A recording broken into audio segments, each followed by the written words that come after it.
everyone. Welcome to the Film Buds podcast. My name is Henry. And I'm Chloe. Just kidding. I'm Chloe. And that is my padre, Dr. Gary Strauss. Welcome to the pod, Padre. Thank you. Glad to be here. Yeah, unfortunately, well, I shouldn't say unfortunately, it's just the two of us, but we're missing a key component. Can you figure out what it is, Padre? Henry? Yes, it is Henry. So Henry is such a busy boy. He just did an interview with the band Potty Mouth, and you can find that interview on the Music Buds now, but it was a pretty big deal. Took a lot of preparation. Henry does so much anyway. So joke's on you all. Clobo's in charge of the pod this week, but you might not expect. You might have thought, oh, well, she's gonna review every Timothée Chalamet movie, including the ones we've already done, really going over the looks he's serving, the haircuts, chatting that up with my dad, because that's pretty normal to do. But no, we, in fact, are going to be talking about two movies today, both retros, but what isn't right now, that have to do with viruses and apocalypses and all that stuff. But don't worry. It's not one of those, I don't like you watch crime stuff, but I do not like true crime, that kind of thing. Yeah. I do, because I think I like to know how they. Didn't you watch the OJ trial and then call them about? I did. Yeah, they made some mistakes. I called the prosecution to tell them, you're making a big mistake about what happened, about how the blood was handled. Oh, you know a lot about that. Yeah, they were trying to say, the defense was saying that the cops took heparinized blood. Yeah, we all know what that means. Drawn. Yes. We all watched anticoagulated. We all watched the trial of O.J. Simpson or whatever that was called.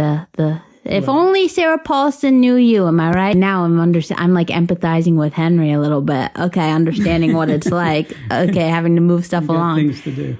No one knows. Okay, so anyway, don't get me started. Why was I talking about O.J.? I don't know. So this is not fiction, right? What's happening to us now is not fiction. Oh, no, I was talking about true crime. Oh, God, this is... Okay, Papa, let me do my job. This is going terribly. We're just getting warmed up, everyone. Don't worry. No, what I was saying was, you like watching true crime stuff. Sure. I don't like it. Makes me very sad. So this is not like an indulgent, did you know, Contagion was crazy popular recently because of the pandemic and the quarantine situation, all that. So people are watching that, perhaps looking for, movies are to communicate and understand and feel things and know that other people are feeling them too. But the problem can be, and you know this about me, I have qualms with and I can be a little unfair about, which historical fiction stuff and such I can get behind. But overall, it tends to make me very irritated, I think, if it's not done stylistically or whatever. But so this is one of those cases, I feel like, where a lot of people don't have maybe the best guidance or information accessible to them. And we look to movies to cope and everything. So just want to make, so this podcast is a movie reviews, obviously, but also in that vein, we're going to be talking about the truths and the truth nots of these movies. Right, Padre? Yeah, some disambiguation. Yeah, so really quickly, fast version. Okay, I am understood. This is an out-of-body experience. I see the man in the mirror right here. I now know, but give us and you have a lot of them, but give us the very quick version, the relevant credentials for you. Sure. Well, I was born a scientist. Okay. I experimented what did I just say? When I was a kid. What did I just... I can be quick. Oh my God. So, okay. Well, I attended the University of Vermont Medical School. I instead of going into clinical medicine, I took a research degree in medical microbiology, which includes the microbial agents that cause infectious and other diseases. Like virus stuff.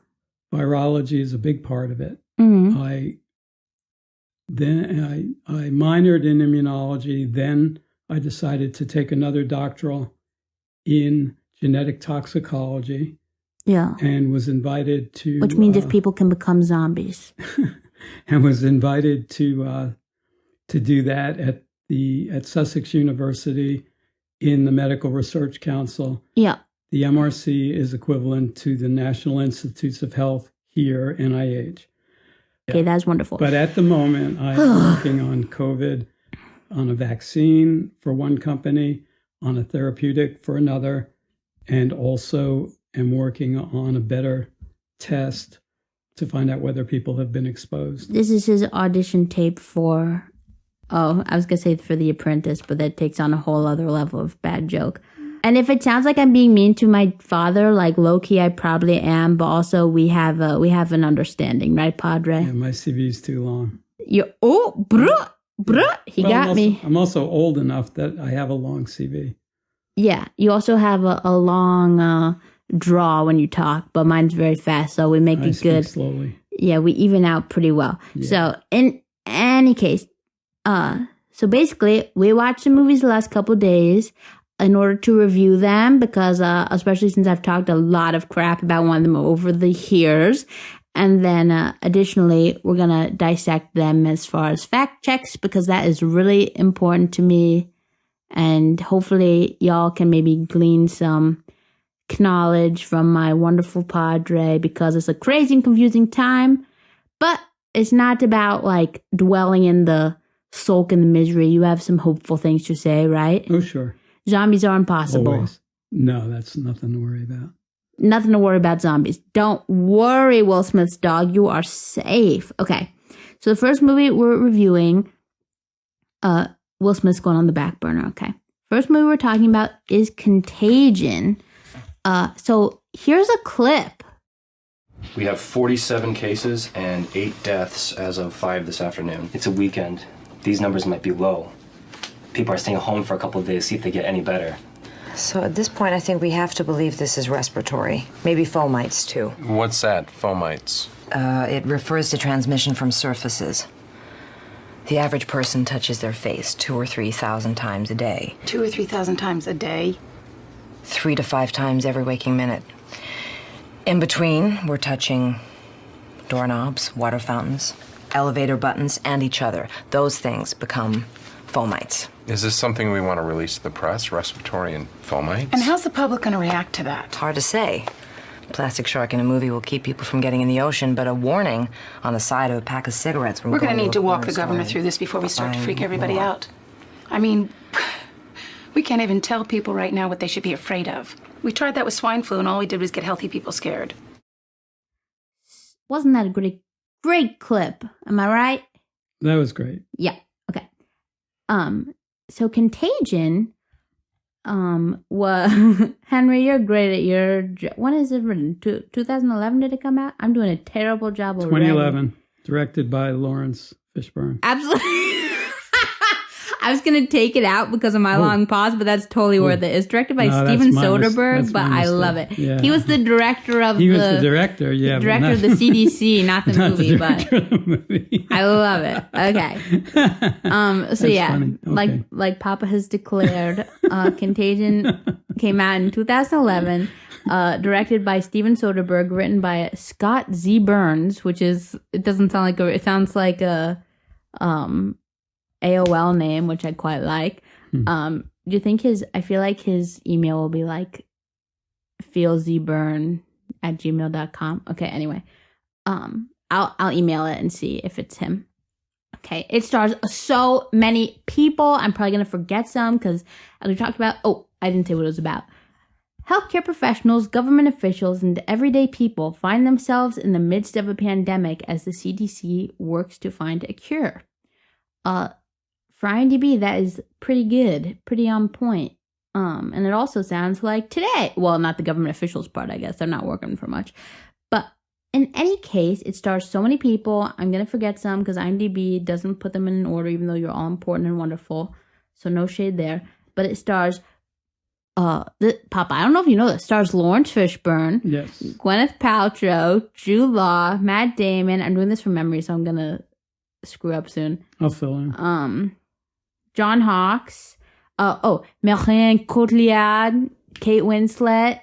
Did I forget anybody? Dimitri Martin. Oh, how could I forget our favorite person? We were both so we have to be clear. You and I watched both of these probably around the same time, a long time, years ago. Yep. And we loved Dimitri Martin, so we were very excited about that. And then that lady that I can't remember, the one who sticks herself, she's famous, but Regina sorry, Hall lady. was in it. Oh, yes. Bryan Cranston, Elliot Gould. I mean, the list is crazy. I don't even know if that was Regina Hall. I might have made that up. But anyway, so many people. Sorry if I left you out, but you're famous. You're fine. You're doing great. Ignore me. You probably are anyway. Okay. So, how do we begin? How do we begin, Papa? Is that where we should start? What did you think of it? Well, I thought First, just entertain, like as a movie, maybe. I don't know. Do your thing. overall it looked fairly realistic. Mm-hmm. And but it was so full of errors. Yeah. That's why I thought it was bad the first time I watched it. Oh, yeah. Oh, yes. For one, and it went downhill. Just for didn't starters, it? yeah. Mm-hmm.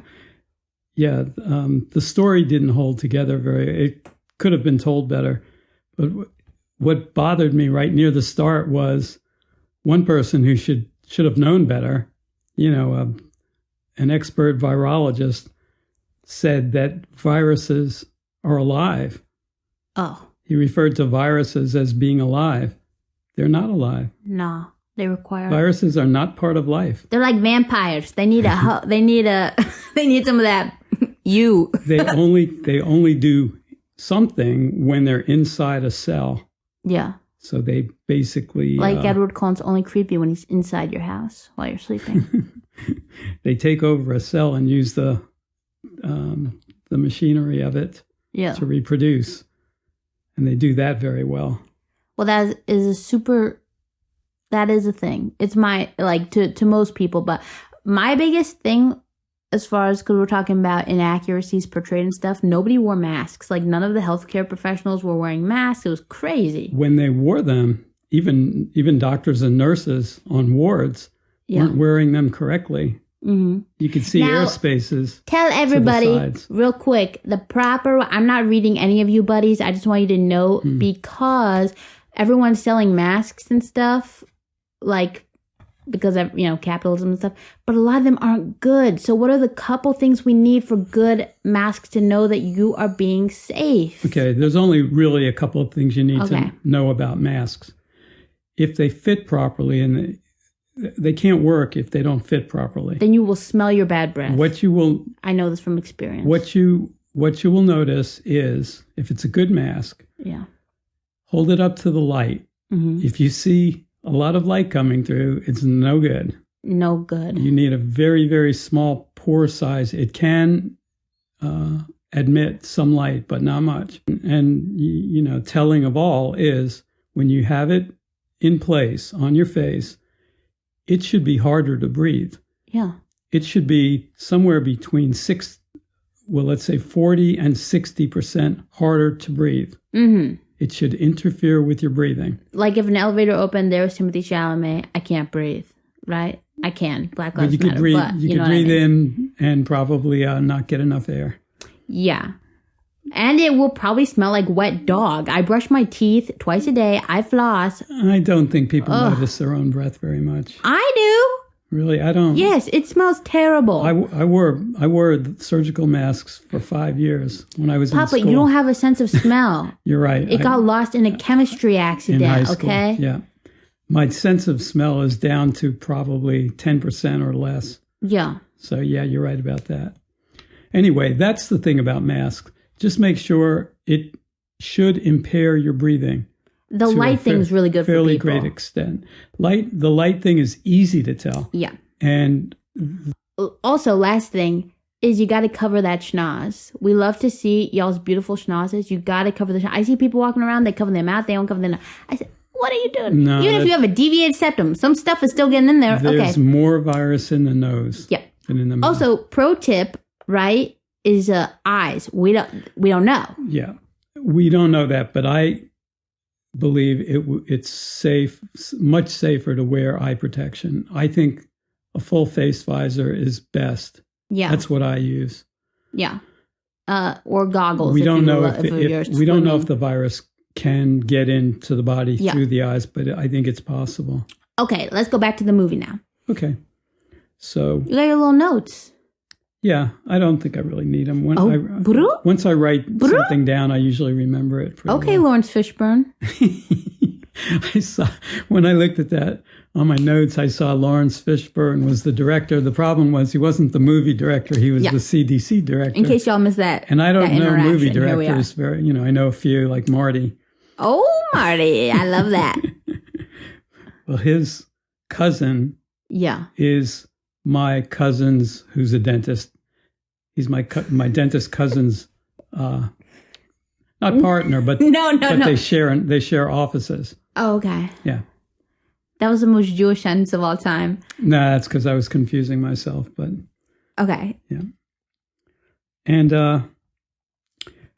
it reminds me, Contagion, I mean, anyone who watches it now will be reminded of what's happening to us right now. And there is quite a bit of accuracy in the way they portray how the virus is contracted, how it spreads, how contagious it is. That virus supposedly was really very, very contagious and virulent. They didn't know what to do with all the bodies. It was much, much worse than this one. Not that this isn't the way they terrible. Portrayed it. This one is much, much worse than the Spanish flu or the 1918 pandemic virus. That one is like movie bad. Corona, COVID-19 is like real life bad. It's really bad. It is. This current virus is worse than the Spanish flu was. We have better methods for treating now. Technology is much better, yeah. But if you'll notice, all you have to do is look at a 100-year-old picture. Those people were wearing the same mask we're wearing. And it was protective, and it was very useful once they realized what was happening. Yeah. But we do know much more now about how viruses work. Yeah. And we know how to make vaccines. Which is kind of the annoying thing about this movie, right? They did a good job with the scary parts, and they did a terrible job with the reaction. Like, it's like, oh yeah, viruses. Like, let's do that, right? Yeah. So they did a good job with that. But the reactions by people, which is because I'm me and salty, emotional, whatever. You're watching people. And yeah, I care about... Yeah. I care about people. I'm looking at the science. Yeah. But like, so it really upset me in a way, but also made me really happy to note the tremendous differences between what they were saying would go down in, or what went down in their version of reality as far as people's behavior and, quote unquote animalistic behavior, because, which is, that very interestingly, and this isn't the podcast, but it's so interesting. I urge people that about more than I do, but you're why I know about it all, is like people say like we go back to like in times of trauma or like, violence in that way, like with a pandemic, a virus, or whatever, people go to their animal roots and stuff like that, which I'm doing my little bunny finger. I always say bunny ears over here. But like people always say like animalistic, quote unquote, right? But most animals they function as tribes, as units. Like they're social. Like they show apes or whatever. We never talk about bonobos. Bonobos, okay? We're as much related to bonobos, okay, And they just love a lot of love, but still, okay? So it makes me, my thing with the portrayal, because the other thing is this movie's filmed like steady cam or shaky cam, whatever, like all that kind of handheld, blah, blah, blah. Like it's clearly trying to be hyperactive. Also, we know Steven Soderbergh, like, you know, he's hit and miss for me, but he's, you know, not that I'm not, but I'm not up his tush, you know, I deal with my own, but he's a little up his tush. He definitely is like, this is like, blah, blah, blah, look what I'm showing here. I just completely disrespected the portrayal of the disrespectful, a double wham, you know, portrayal of how humans would act in this. And it's not even a matter of the fact that, like, again, it's like the virus, it was like 24-hour whatever, like everybody's getting it, like blah, blah, blah. But the behavior started before people knew what was up, really. And, like, the idea that people would just trample each other, like, look, we know we got our other stuff going on in here. In some ways, it'd be better if everyone was trampled equally or whatever, okay? But the point is, I don't like, especially in a movie about biology and, like, you know, viruses, as it were, and they have a bunch of those stupid cliche lines about like people are more deadly than, like, the most deadly virus is mankind or whatever the crap, right? It's like, which is true about the planet, but that's not what I'm talking about. Like the lines about like what Jude Law was saying, like, what was it? I don't know, rumors or whatever are more deadly than the virus. I'm like, no, that's not true. But in any case, so I'm proud of us. Conspiracy theories cropped up. Yeah. When it came to how they would handle treatment or prevention. But, like, that's always going to be there, and I get, like, that part's pretty true to form as far as life. Like, I mean, we see that what did he say? To drink Clorox or some crap? I don't know. You do it first. You do it first, then I'll do it. Okay? Trumpy. But in any case, but I just, yeah, I've said it enough, but it bothered, you know me, I yelled during when we were watching. I said, people don't do that. But that made me kind of happy, you know? Because the majority of people know that Black Lives Matter. The majority of people want healthcare for all. You know, like this kind of thing. It's not a matter, this was like, if the only people, okay, this is like post-apocalyptic, the new planet, and the only people who survived through that apocalypse were the people who go to Walmart on Black Friday and trample people. Like, that's a small group of the population. They're showing it as everyone. And that just drove me bonkers. Which is good. So that's like, yay, us, you know? People are looking out for each other, doing what they can generally, you know? So that's good. I appreciate, in contrast with the movie, that in real life we see that hardship does, and, you know, a lot of us know this from just our personal lives anyway, but, like, hardships do not make good people bad. They make good people realize their worth and potential and be the best them they can be. You know what I mean? And same with bad people, but who cares about them? Not me. I care about all you good people, you know? I also care about the bad people, but, you know, whatever. Anyway, what's next? That was my biggest thing. So now you run down your little... Well, they did a portrayal of the symptomatology, for instance, and all that was... I don't know what that means. Having symptoms, but fancy person? The symptoms were similar to what we see now with COVID. Okay. They're also flu-like symptoms, which is almost always the case. That's the annoying thing about COVID and everything. It's always the same things. They did that. I thought they did that fairly well. I'm just glad we're not bleeding out of our eyes. But it would help in some ways, because that's obvious, you know? Well, that's... And you told me that's a real thing. I had no idea. It is. That kind of hemorrhaging is end stage. This particular, the virus they were dealing with, they called it KV. I don't even know what that was supposed to mean. The K virus, I guess. But supposedly the whole course of the infection from first to last, you know, from inoculation to death, was something like 24 hours. I mean, it was all very accelerated. Yeah. So they didn't have...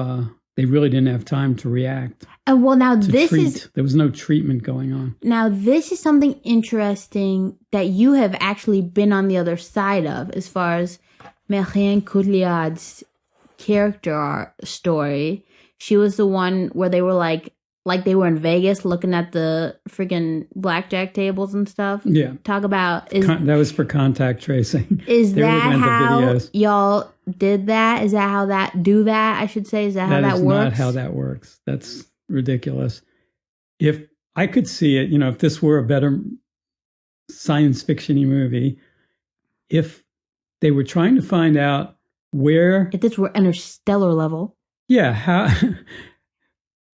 how a vial yeah, of the a weapon, bioweapon is what I was trying to say. A bioweapon yeah, was transferred between people. That would be great. yeah, Like if she had a vial and she was selling it that'd to be great. someone. Yeah. That's a good way to do it. But as far as contact tracing, that's not at all how it's done. No, The way it's done is the way I learned about it when I was in school, because I had to. well, it's just a waste of time in this case, right? And resources. They wouldn't be wasting their time and resources on that. That was, I don't know why they bothered with that. That was not realistic. Yeah. Ordinarily, it's done when I taught in medical school, and I taught microbiology of all things. And one of the Of all things. one of the labs, Nobody listening understood why that one was of the labs yeah. I taught was about STDs. Mm-hmm. So we actually did a lab on how to do contact tracing. Embarrassing. Did you set it up like Jerry Springer? No, that happened to me in a different way. What? But Uh-oh. I won't go into that. Please don't. No, I don't want to. Oh my gosh, I've But- never heard this story. Well, one of my problems is I'm too honest. What the heck? Well, if you ask, Are you about If to you tell ask me for I'm the not truth. I'm not your kid? no, you are. Dang it. But Okay. anyway, the way contact tracing is done is the same way that contact tracing, for a virus like this, is the same way it's done for sexually transmitted diseases. Only it's easier in that case. Oh yes. So this is much more difficult. This is a question of, did you hand something to someone Mm-hmm. after you were probably contaminated? Yeah. Did you speak with someone, in a intimate way? Did you yell at? Did you yell at someone? Were you in a crowd? Were you in a Broadway show? It's a big mess. with Jonathan Groff? It can't be done. I might as well say this right now. It can't be done. Say it. Proper contact tracing can't be done now because we don't have proper testing. There are over 100. You mean for COVID? For COVID, there are over 100 PCR tests for COVID. What's PCR? It's the Preliminary. polymerase. It's RNA, but we don't need Okay. to. We don't need to go there. It's just the test for the virus Yeah. in the mouth or nose. That's what virus testing is right now Yeah. for infection. Mhm. If someone's infected, they're going to have some in the saliva, and they're going to have a lot more in the nostrils. Mm-hmm. If it's had time to go further into the respiratory tree, then Breathalyzers. then there'll be symptoms: Okay. cough, dry cough, fever, In any case, all those things. but at this point, they wouldn't be wasting their time on tracing, right? No, that was a big silly. That would have happened if it was a really slow moving, like maybe something like that, or like you said, a bioweapon or whatever. Yeah, if they were but, trying to find how a bioweapon was moved, they but might it's just do that. stupid, No, there was no. It made no sense. I don't know why they did useless. that. But now you did like how they showed the animal deforestation. These two bats being like, "What the heck am I They gonna do?" did an amazing thing, I thought, Yeah, that nobody would understand.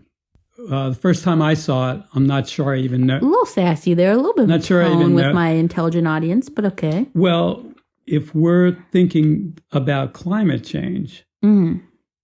and deforestation, Yeah, I don't remember if that was in it or not. Was it? Deforestation is the reason. I know. I mean the movie, but okay, yes. Continue. In the movie, deforestation. No, in the movie. Okay. They showed them knocking down trees. And that was the best part of the movie. Well, when they knocked the trees down, bats flew out of the trees. And that is something that happens. If a wild animal, it doesn't have to be a bat, but bats are very common.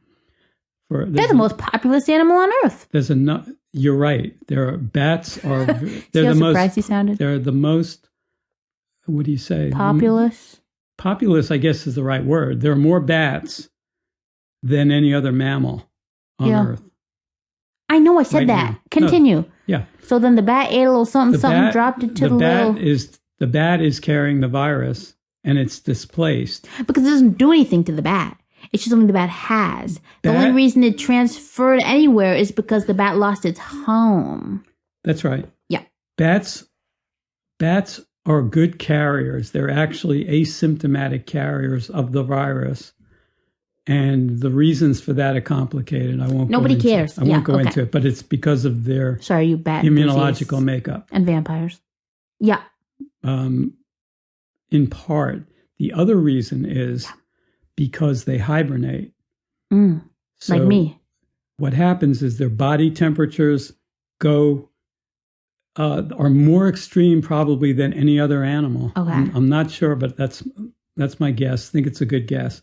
When they hibernate, their body temperature goes... incubate those The body temperature goes down almost to ambient temperature. So if they're in a cave in the winter... Yeah. In some caves, the temperature, if it's deep enough, would be like refrigerator? In the 50s. However, bats can hibernate at a temperature near or even slightly below freezing and still be fine because their metabolism drops so much. When they're flying, their metabolism is extremely high to support the energy it takes to fly. It's like you and me equals a bat. Sorry. A bat's body temperature, core body temperature when flying, goes up to 105 degrees Fahrenheit. That's high enough. Yeah. So the virus can remain in the bat and be viable, viable in the sense that it can be infectious. Yeah, it can be brought to life. It's not, it can be in that pseudo life. Voldemort. Virus is not part of any kingdom of nature. It's not a plant. It's not an animal. It's not anything. Oh, that's sad. Maybe it's just hurt, Never tried talking to a virus. So anyway, but you like that. So then the bats are excellent carriers. Okay, so don't go around kissing any bats, It's Meredith. not just the coronavirus. It's flu viruses. Yeah. Okay. All kinds. Yes. So then it went to the pig. It ended up. They showed the bat. They actually showed a bat fly. Yeah. To a fruit tree. Because these are fruit bats. It picked up a piece of fruit and it dropped it over a pig pen, and a pig picks it up. Yeah. And it gets into it infects the pig. Yeah. And there you go. Yeah, People eat the pig. Yes, and not to be high horsey over here, but also we all know how I am, and I got it from you and my mama. But also, this movie, in that way, warns against factory farming as well. Oh yeah. Very much so. Am I right? Yeah, you're right. And not just because we're Jews and don't eat pig, and because you and I happen to be allergic to it. Maybe we're more evolved. Who knows? But we're not. I have extra teeth, and we've been over that. But that's a thing as well. They're too densely populated. So the idea of a virus and everything is very scary, even though it's happened throughout history and everything. But we can do what we can do as much as is possible by helping make sure the environment is sustained and healthy and everything. Yeah, these things are all preventable. Don't displace bats. For one, don't knock down their... Let's make that a bumper sticker, am I right? Don't knock down their habitats. Don't displace the bats. And don't be like my sister and be obsessed with bats and love on them and stuff. Really weird. But anyway, that's a personal thing. Okay, so what else are you feeling about it? Now, I thought there was way too much... I don't know. I feel like there was too much interpersonal stuff. My thing with this movie, you choose to make this movie...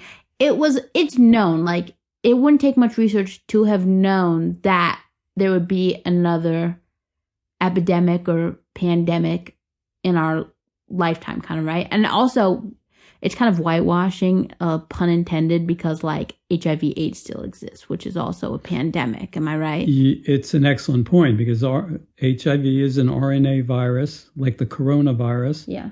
Which they brought into this freaking movie for some reason. That was really annoying. That kind of thing really bothers me, because, you know, it really affects people's lives. Like, don't talk about HIV when it's all fictional, because you're trying to piss me off saying that you used HIV to pop it. Okay, keep going. Well, HIV is a little more difficult than this one because it mutates more easily. This virus, it looks like it, you know, we're finding different strains, but they're not so different that one vaccine can't take them all out. So that's really good. That's very good news. That's great news. Yeah. You had me really worried about that. Well, there are some other, I also have some bad news. Please don't. Which I can or not mention. How bad is it, 1 to 10? Do you have good news with which to follow it up? I think people deserve to know what's Okay, lay it going out. on. Lay it out. You know, the fact that we do need to encourage the distribution of true information, you know, of facts. It's important. It's important that we demand only like the alternative of ones. our so-called leaders that they do what's necessary to fix this. And they can, but they can't. You know, theoretically they can, but right now they can't, because yes, preach, Claudia Conway. The people at the top aren't even admitting that this is a thing, that this is even happening. Yeah, which is the same as climate change, because they're only thinking about their immediate. Yeah, true. So, in any case, the point I was making before is, with a movie like this, you choose to make it. Like I always say, they nominate to make it, to put it out there, right? And I reference Interstellar all the time, because like they got Kip Thorne. Like, I know it's a whole different ball game, but like everything they talk about is, well, they do climate change stuff too in that movie. Like everything they say is plausible, right? Yep. So that's the difference. The work went into that, right? And it's almost more important to me in a movie like Contagion, because it's so relevant. Because like I was saying, with any access to anything, they should have known. It can be very evident. It should have been evident when studying virus, you know, this kind of thing, pandemics or whatever, that this made sense to come up again. This wasn't like total sci-fi. Oh, sure. You know what I mean? Yeah. So in that way, this was entirely predictable. Yes. This coronavirus was entirely predictable. Yes. The one that they used in KV. Contagion, the KV virus, resembled mostly the SARS. They used the word SARS. Yes. And which was also in your lifetime. And fairly accurate. I was in your lifetime too. Nah. SARS, the first SARS were not. My bat mitzvah's next that week. Serious. I wasn't around. Well, they were. I guess it depends on how you want to define pandemic. They weren't really widespread. They were. Mm-hmm. They were found or not. They just weren't that severe. Yeah. They didn't affect that many people. It's like Pluto. Or infect that many people. It's kind of a planet, right? So, yeah. Well, we've heard of SARS. We've heard of MERS, which... Ollie Murs, which for started Film Nutter. Our 2 British listeners will love that. It started with a bat that went to a camel. How fun. A human being caught it from... I think you told me you heard that it was from camel spit, because camels spit. Well, I guessed that because I got spat on by a camel. Well, and that it ate my hair. That is very likely. No, a lame. I can't. That's probably how it happened. Yeah, but they got great eyelashes though. Them and Elizabeth.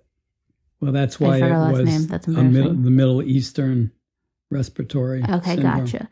So my point is, overall, there's no excuse if you're choosing to make a movie about something that is very real, impactful. You know, it has influenced it's touched in terrible ways a lot of people's lives, not to mention livelihoods, blah, blah, blah, right? So, like, there's an air of responsibility, I think, which is something I talk about a lot. Yep. So that's why this movie kind of offends me, because it's supposed to be also, it tried to be like, what's the word? Is prodigal the right word? I don't know. Like it knew it, Like how I was perceived in middle school in my English class, Oh, you know everything? Perfect. But I did. But, sorry, Stephen. So anyway. Well, yeah, they could have done a better job. They could have done a service to humanity. Yeah. Without reducing any of the entertainment value. Talk about real quick, because it's supposed to be the pivotal moment of the movie, when she done stuck that thing. Yeah, well. Because this movie takes place basically from Thanksgiving to Christmas, which is extremely short. That's not the timeline is not it. Am I right? Not accurate? Yes. They found out they were Gwyneth ate her sushi on Thanksgiving, then they had a vaccine. Yeah, they were portraying this as a highly virulent and contagious virus. It can be one or the other, or it can be both. And the one they're talking about, and incidentally, COVID can sing and COVID-19 is also highly contagious and highly virulent. Yeah, and the pathogenesis. They didn't go into that very much. They showed people have seizures because they were having nervous system effects, and they showed people foaming at the mouth because of their breathing was stopping. But they didn't really talk about the clinical effects of the virus. It just apparently went through people really fast. So as far as the vaccine, we don't know much about the genesis of that particular vaccine. Nobody cares about that. I'm talking about. Okay, well, just to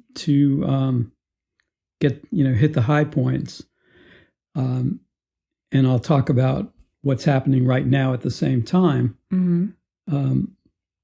There are a number of ways to make vaccines. There are now more ways to make vaccines than there were when this movie was made in 2011, because now we can make a vaccine from RNA. Very cool. Of a viral RNA. Talk about I Am Legend there, am I right? A little bit? Yeah.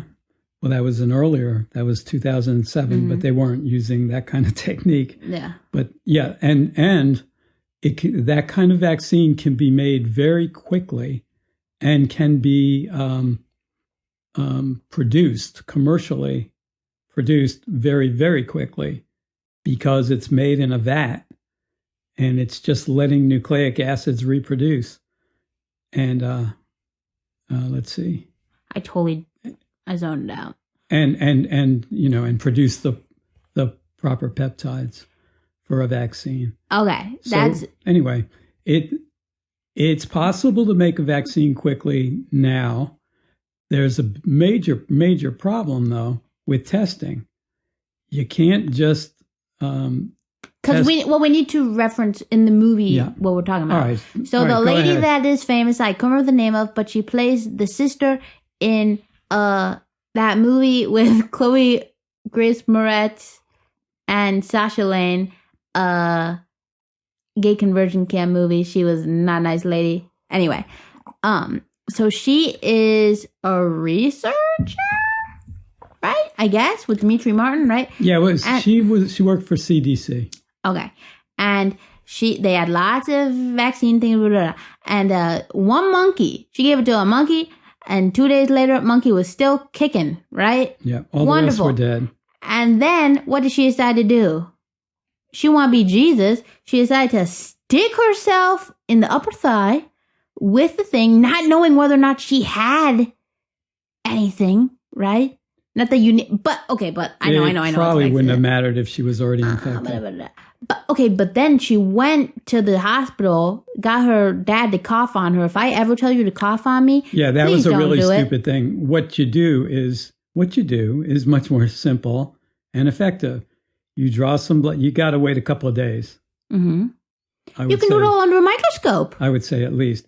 You draw some of your blood. Yeah. Okay, but also I'm talking to the wrong person, because you did a lot. You used to draw your own blood all the time, walk around blood, kind of creepy. Most of my cancer research was on blood. Yeah, your blood is weird. Like, you did a lot of that. You experimented on yourself a lot, which is not really allowed. And that's probably worth discussing in this context too, because what the woman did was unethical. Exactly. Even you went to, not even you, no shade. You're basically, experimented on myself. You're the nice version of House, okay? That's what we're all getting at, okay? So sometimes you're like, a little on the edge as far as ethics and everything like that, okay? No, I was a lot on the edge in some places, but never affecting anyone else. You never would have done what she did, though. That's crazy. I have an HIV vaccine in my refrigerator right now. Yes. And if I knew someone... Yes. Personally. Absolutely.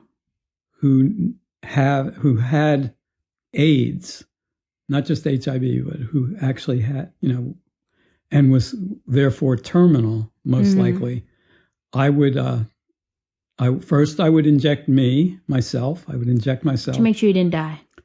Just because they didn't talk about to make sure there was no immediate side effect. They didn't talk about that in the movie either. What a vaccine can cause. They didn't go into any adverse reaction. They did a way extra job in I Am Legend. But the point is, a vaccine isn't just like you solved a math equation. It's like, ta-da! Like you have exactly what you need. It can be very... It depends on the vaccine. So if it was a peptide vaccine with a small peptide small chain peptide, likelihood is it'd be fine. It would probably be safe, because what you can do is you just get on the computer and check for homology with anything existing in the body. You want to make sure that... You get lots of interesting Google results, probably. Do what? Nothing, keep going. You just want to make sure that you can tell by doing a data, looking in a database, whether that peptide might do damage to someone or to people. And eliminating that, it's probably safe to test. But to test, you need to... It's a phase 1. You need to... You're never going to stick yourself in the leg because a monkey lived for 2 days and then go get your dad to cough on you. And then somehow tell Lawrence Fishburne that, like, yay, this vaccine is perfect and will work on everyone. All she had to do... And she didn't even know, because Matt Damon in this movie was immune. She could have been immune. All she had to do... Monkey could have been immune. That's true. The proper, just off the top of my head, the proper thing for her to do would be to give Dimitri Martin some of her blood and say, would you check my serum against the virus? Yeah. Does my serum affect the virus? Does it kill it?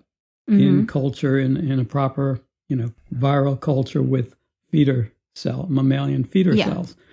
And they would know that. They would have an answer to that within 24 hours, probably less. Then, if she doesn't have antibodies, that means she hasn't been exposed, and she's not somehow otherwise, which doesn't happen, but otherwise immune. And we're not. Then she injects herself. She doesn't go see her father. Why would she ever inject herself, Papa? She wouldn't. But she did. Yeah, but you don't do that. Well, a researcher. I'm saying if you're gonna do it. Yeah. I already told you I would have done it. I had a plan that I would, because for safety. I haven't, I wouldn't expose myself to HIV. We all love a spot of martyrdom. I get it. Okay. So then the next thing she does is, I'm just telling you how to do a simple experiment that would be right, that would be correct, would give good information. Then, so say she does inject herself with what she thinks is a vaccine. Yeah, because she wants to be a hero and get Nobel Prize and crap. So she waits 2 days. She doesn't go see her father who's dying and purposely infect herself. She doesn't do that. What she does is she waits 2 days after injecting herself with the vaccine, draws the blood, gives it to Dimitri Martin, who looks in the serum for antibodies against the virus, again, like he did a couple of days before. If the vaccine is effective, there should be some, maybe a small amount, but there should be some antibodies against it in her blood. That would prove that the vaccine probably works. Well, this kind of brings us to our next thing, and to move it along as well. In this movie, the biggest thing, and like I've seen it lately and stuff that everyone is obsessed with in Contagion, is Jude Law's plot line, which I don't know. his accent had its own plot line, okay? He went from being from Surrey to being from South Africa I do not know. We couldn't figure out where, oh my where God. he came from. Okay. But in any case, his whole thing that all the articles lately are talking about is like, Contagion does a perfect job of exemplifying blah, blah. You know, my least favorite phrase, timely. Okay, I hate that. All these things are going on literally all the time for other people, like HIV AIDS. Well, you just don't know. Let's just say, you ain't paying attention. To your point, Contagion is misleading for what's happening today. Well, yeah, but that's not even what I'm talking about. Because in this case, that's okay, Papa. In this case, it is accurate, but it's not surprising.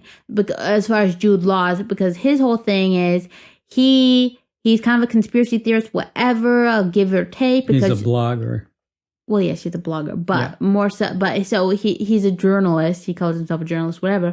And I don't really have a problem with him overall because, like, a lot of stuff he's saying is true or is a blind spot, kind of, not a blind spot, a blurred lines and everything like that. And in the movie, they just are like, oh yeah, he is basically evil because he's trying to make a ton of money, lying to people, whatever. I think he believes what he's saying. And the reason he can is because in this movie and now as well, I'm not saying it'd ever be a perfect situation because it's a very difficult thing, obviously. But communication with the public is key. I hate movies that talk down to people. I hate people that talk down to people. I hate governments that talk down to people or lie to them or whatever, right? So the way that Jude Laws of the world, the alternative fact, like Alex Jones, whatever's, can be, you're never going to stop them from thinking what they think probably, but you can really put them on mute or whatever, drown them out by like giving all the information, whatever, because the whole other thing with this movie was like, and the thing he was right about was like the whole idea of like, what's that expression? The rich people don't have to pay for anything, which I've seen firsthand. Like that's true. Like Lawrence Fishburne gave it to his loved ones first, whatever. Like that's just kind of human nature and stuff like that, right? But then like Kate Winslet's job, like a lot of their jobs in this movie are to like kind of like skirt around like the press secretary kind of thing. Okay, you know what I mean? Well, don't forget the therapeutic. For Cynthia? Yeah, for Cynthia, which you knew was a yellow flower. Like, yeah. But that kind of thing's very real and like... Well, that's like hydrochloroquine. Exactly. It's all stupid and... It's nonsense. Right? It's nonsense, but... There's no reason to think it would work. Exactly. And I appreciate that they put that element of human nature and everything in this story, but the way that it comes about, which is true, and it was probably the strongest part of the movie, like they're saying in the... articles and stuff, but my bigger problem with that is coming up, which I'm sure everybody expected I had a problem with because I have a problem with everything. But I appreciate that they're showing like people will always try to find somewhere to go. So if you don't lead them, they're gonna find a new leader. You know what I mean? Like that kind of thing. Like for Cynthia, like they'll try anything. So like you just gotta give as much information as you can. Which obviously, if we all knew earlier, just wear masks. Even now, it's oh God, annoying thing like we're masked or not, but not even just here, like in the UK, which is like, you know, all that crap. But my point is, I'm glad they highlighted that kind of thing because that is very real, right?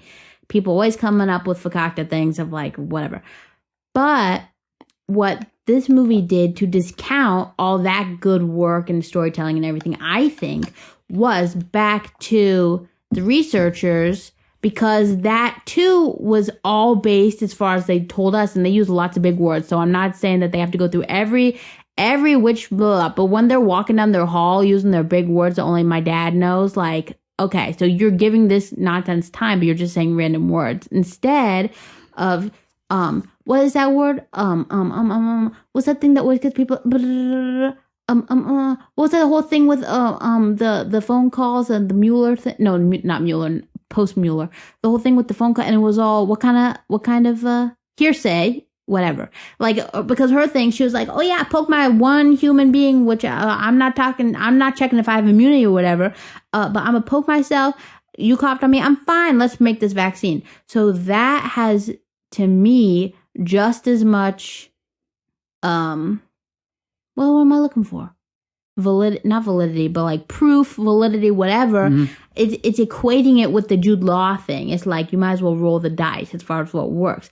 But that's not how it is, because contrary to what this movie shows, it's not like a miracle, whatever. It's like a lot of work and time and energy goes into it, which is why it tends to be so slow, which is really frustrating. But you need all those clinical all the human you need all of that, right? Yeah. Well, there wasn't a voice saying, this is not how you make a vaccine. This is not how you test it. This is not how you produce it. Yeah. And this is not how you distribute it. Yeah. They got all that wrong. Which is just so annoying, because that is the part that you do already know. Like, that part exists already. So they put all this energy into the virus stuff. The only thing they got right in this freaking movie was that people would be having prom in their living rooms. You know? George Washington vaccinated the word is inoculated, his troops against smallpox in 1770. Yeah. The point is it dumping around, I guess, right? We know how to do that stuff. Yeah.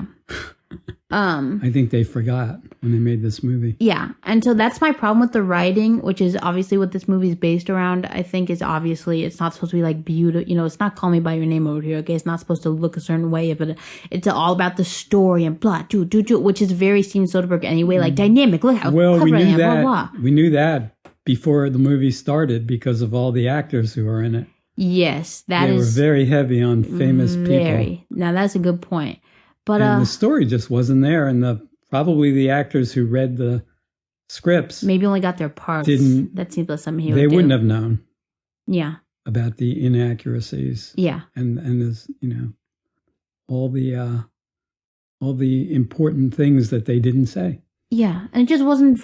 And then all the like Matt Damon walking around because it's just dumb. Like, okay, you can be. Can you actually? This is something I don't know. Can you be immune and still be a carrier? Yes. Okay, so they just left that part out. Yeah, they didn't know. They should have wondered. Yeah, I mean, so all in all, in fact, Typhoid Mary. Yeah, my favorite drag queen. Typhoid Mary was an Irish immigrant who came to this country in the early 1900s. She was probably very nice. She probably was, but she was very, very mistreated. She was put in prison I think she was in prison for 14 years. This is the movie I want. It's really awful. I know a lot about it, but because there are a lot of important lessons there. But she was an asymptomatic carrier who literally... They think she was a witch or something? She was a cook. She worked as a cook. They put her in prison for 2 years. Mm-hmm. This was on one of the islands off Manhattan. Mm-hmm. They put her in a prison. I think it was otherwise like a mental institution or something. They put her in the prison and just isolated her there. And eventually, probably a lawyer helped her make a deal with the state of New York Public Health Department, and she agreed never to cook professionally again. Oh, man. So they let her out. Yeah. And she got a job as a laundress, making $20 a week. Uh-huh. But as a cook, she could make $50 a week. She was probably a pretty good cook. So special ingredient was she went back. She changed her name. Okay. To Typhoid Susan. And went back to her name. I can't remember her real name now. Mary Bain or Mary Brown or something like that. Anyway, so she went back to cooking and killed more people. Not intentionally at all, but it was just transmitted in the food. The typhus was transmitted. This story is wild. It's salmonella. Salmonella typhi. She had salmonella in her, and she was giving it to other people. She was unusual because she's like Rogue. She had ex-woman. She had it. It was sequestered in her gallbladder. Okay. Believe it or not. I believe it. On her autopsy, that's what they found, that she actually had gallstones that were infected with salmonella, but it didn't make her sick. Yeah. And they never, they weren't able to figure out why not, that she could carry it, but she didn't get sick. But she spread it around like crazy. So she's the most famous asymptomatic carrier ever. Dang, the original Monica Lewinsky over here, am I right? Ugh, no justice. But that is the last thing we should say. She was mistreated, so when they caught her cooking again, they put her back in jail for my God. For the rest of her life. This lady just want to cook. She died in jail. Well, what a happy ending. At a young age, 40s, I think, early 40s. Well, the last thing I'll say, talking about her. But she didn't die from typhus. No, she didn't. They think she died from a stroke or something of that sort, which could have been related. That's but much better, isn't it? We don't know. But the last thing to say about that is you're saying they couldn't have done that. But now, the good thing is, and again, we'll kind of talk about more with I Am Legend, weirdly, that is more accurate as far as what I'm about to talk about than this movie, which apparently prides itself on its accuracy. I found I Am Legend far more compelling because if you can overlook some of the glaring problems, otherwise there were a lot of consistencies with reality. Yeah. So I like that. It was you could tell because also in Contagion, you had I've talked about this before because I'm annoying too. You're always like, oh, da. You had no idea what was going on, what was going to happen next. In I Am Legend, you were like, oh, he should blah, blah, blah. And he did. So that is pretty fun. I couldn't figure Contagion. I still don't know what happened. Yeah, they didn't say. They didn't. There was a total injustice. Am I right? There was no ending. They made it seem I think it was I don't think it wasn't an Inception deal. Like I think you were supposed to think at the end, like, oh yeah, it's all worked out. But that's crazy. Well, are we at near the end of talking about it? Oh, we're at the end. Okay. let me just name a few problems that I saw. Okay, lay it out. Just because it's kind of funny. And I won't make it long. Wait, but let me say what I totally forgot. What I was going to say was where I Am Legend more accurate than this, which is a hopeful note. It's with Typhoid Mary. They didn't have the technology to be like, I hate to be gross, no pun intended, but like dissect the situation. Now you can take like with COVID and everything, they had you and scientists and everything have the ability to look at it compared to not it and try to work from there. So in a lot of ways, we're in a better place than when Typhoid Mary Brown we suffered have far better information if the science is hope allows. Science is hope. Yeah, but so I'll just tell you a few things. So, Papa's about to read this movie. Okay, viruses are not alive, and the containment they used when they were working on it in the CDC labs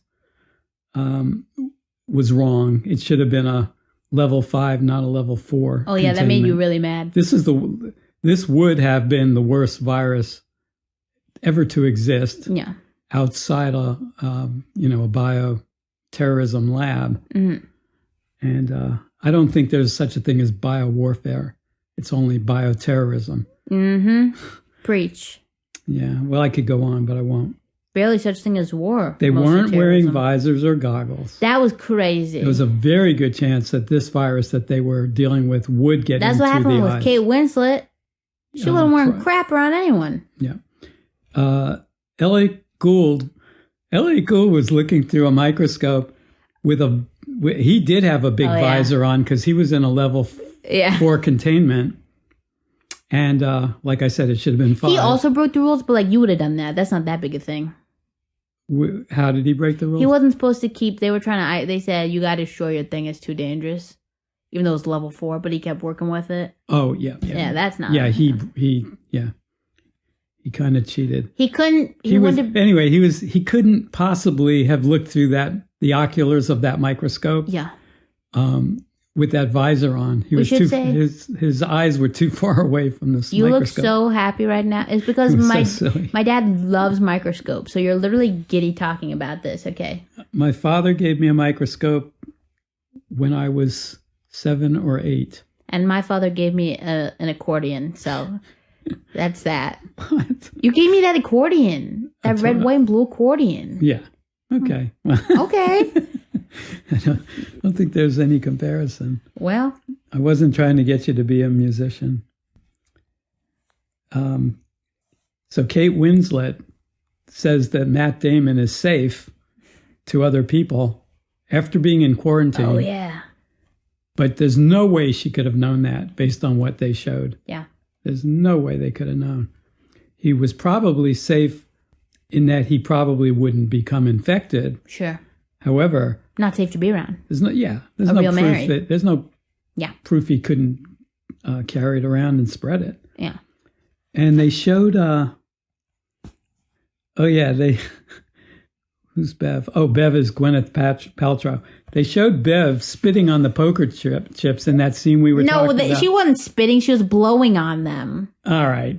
Blowing. Okay, fine. But she was getting her aerosol virus all over the chips, which is what they thought got the virus spreading around. Why they thought she was patient 0, I don't even know. Because she was eating sushi, but I guess the sushi had pork, and so she ate the pig. There were plenty of other people around. She was near that. She was near the market where that pig would have been sold, like the Wuhan problem now. I'll go very quickly, but what happened in Wuhan was they had a cage of bats. This was a wet market where the animals are alive. Yeah. They have them in crates. Yeah. At the top of the pile, bats. Below the bats were armadillo. No. Now I'm not going to be able to think of the name of it. A different animal. Oh, heck. Yeah, penguin. Pangolian? I don't know. Oh, crap. Now I can't think of it. I'm sorry. But anyway, they had chickens under the bats. Okay. And they had... you were trying to think of the type of chicken? No. I'm trying to think. There's an... oh, jeez. It's an animal that's looks like an anteater. Okay. It's... Aardvark. That's an anteater. No, an anteater is close. It's close to an anteater phylogically. Something like that. Keep going. Phylogenetically. But anyway, the Panacin... Abba. It's my fault. I shouldn't have brought us back. Okay. Anyway, the cages were all piled up. Mm-hmm. That's kind of the trickle-down effect. It's kind of the... literally. It's mostly... It would be urine, mostly. That was my joke. Maybe feces, yeah. But that's how it got into the pig that she ate. Mm-hmm. So anyway, that was fairly accurate. I know we said that was the only thing we liked about it. Yeah, that was the whole thing with the bat. Yeah, and how it spread, how it got started. That was accurate. I don't know how they came up with that because that was very good. But then they just dropped the ball on all the rest of reality of how this works. Yeah. So overall, I didn't. You totally lost your train of thought. Okay. I did not enjoy this movie. Yeah. Papa's got a long list of reads, but we're just going to keep on skipping ahead. So basically, all in all, Papa, what would you give this movie out of 5? Oh, can we say one more thing? Probably clear it up. Well, let me just say a couple of other things. All right. They said that in 1918, and this was, I think it was a slight underestimate, but they said in 1918, 1% of the world's population died. I think it was more than that. But in this movie, they said a quarter of the world's population had already died before the movie even ended, when there were still plenty of people in America still alive. So I thought that was sort of interesting. That forsythia was a snake oil drug. Yeah. People, and then that's not a read. We know. Okay. So anyway, out of 5, what are we giving it? Okay. So out of 5, yeah. I would say it reminds me of going into a movie, and the movie starts up, and it looks like it's going to be okay. Ad Astra. But within 10 minutes, the film breaks. Oh. And instead of even splicing it like they used to in the old days, they say, "Sorry, folks, we're not showing this movie tonight." Dang. And but how that feels is about how I felt when I and they spoil the ending, so you can't go movie. Watch it again. They're like, "Oh, but if you want to know, blah, blah, blah happens at the end." Right? Yeah. That too. Okay. Or they might have said, "Well, it broke, but you know what? This movie wasn't worth watching anyway. Go get your money back." You're not getting your money back. Oh my God. Okay, yeah. So I give it oh God. Okay. So I give it when the somebody different than the usual person makes your green monster smoothie, which is what I get from the root cellar, and this wonderful woman, she always makes it. She's fabulous, okay? But somebody else makes it, right? And they put the wrong stuff in it. It's called a green monster, so you can tell if they do it wrong, it's gonna taste bad. And when you sip it, ugh, and you don't have time for anything else for the day, and that is like bad taste in your mouth. Oh my! It's like if you licked celery off of a flagpole is what it tastes like when it's done wrong, but it's so good when it's done. Yeah, and then you're already on your way to your next thing, soccer game. You can't go get another thing. I'll just say one more thing about Contagion. Just one little thing that I thought of. Yeah. When I saw that the nurses and doctors, some of them weren't even wearing proper protection. Yeah. So I was listening to a Michael Moore podcast, and just earlier today, and he said, "We're no longer a first world country if nurses have to wear black garbage bags for protection." Mm-hmm. That's the truth. So I just wanted to... We haven't been for a long time. Ugh. Inject that into this conversation. Oh, good pun. Things have gotten so bad that, yes, I'm voting for Joe Biden. Congratulations. It's been done to me. Okay. So, but then we're going to keep pissing on him until he does anything decent. So, okay, anyway.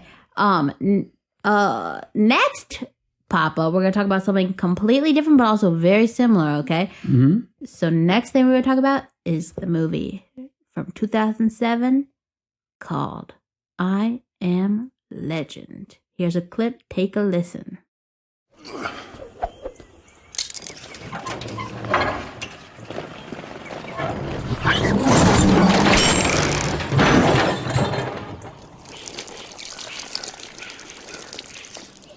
Gotta pay attention, okay? Gotta pay attention. Listen, I want you to stay here on this one, okay? Because you can still get infected. And I can't.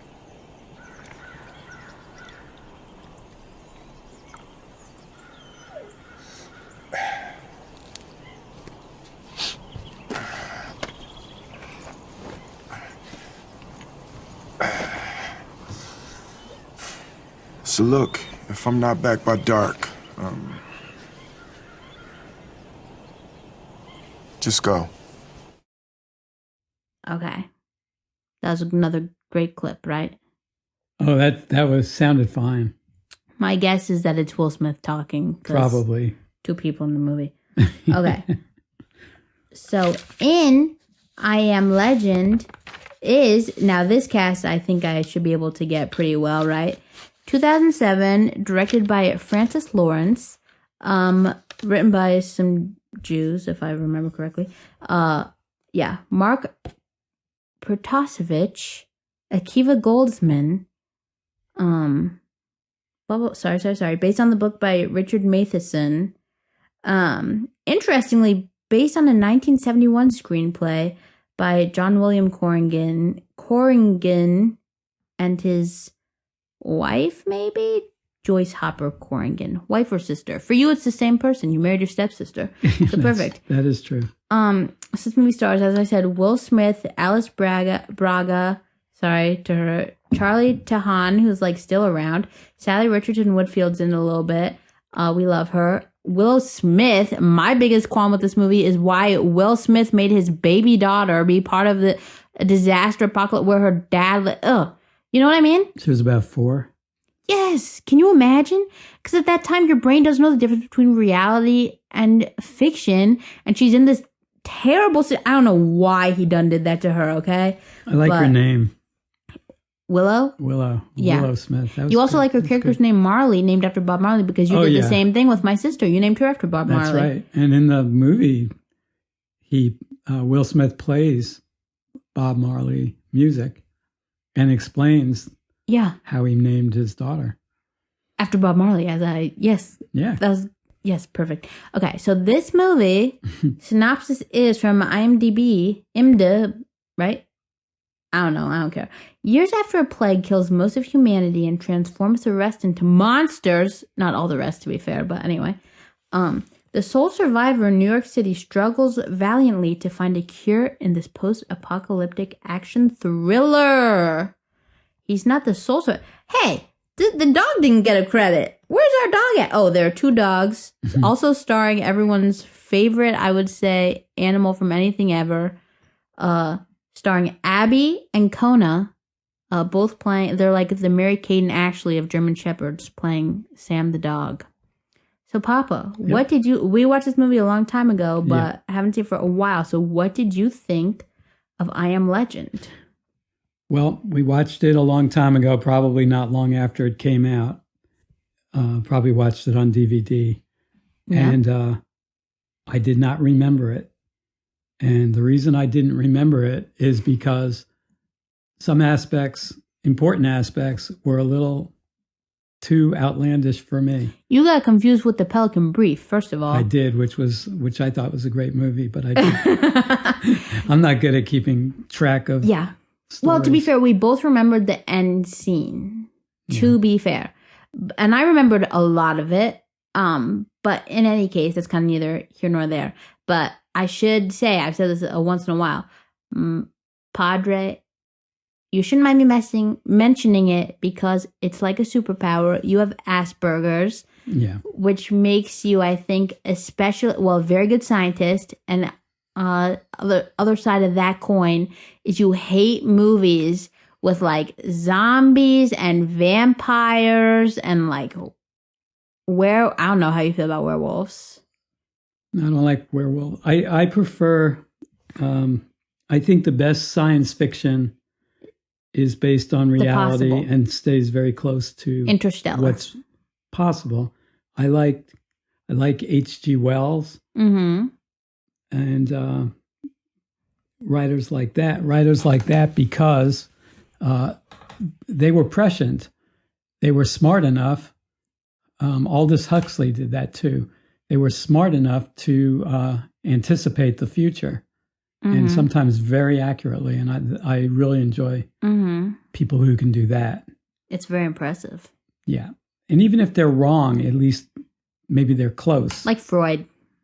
No shade, don't at me. Yeah, it took a while for that kind of psychology to be used correctly. And you too, how about? You've thought of stuff. Just got to take a minute to toot you up here. You... are so visionary and everything.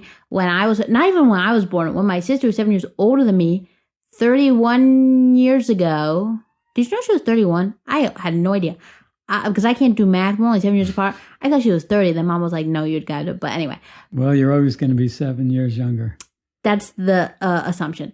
So, in any case, 31 years ago, you took my sister's stem cells, popped them in a little mini fridge, at wherever, Durham Regional or whatever. I don't know. It doesn't really matter. But she was born at Durham Regional, and I just took him over to Duke. Oh, so in any case, you're a visionary. You see stuff way before. Well, and yours too.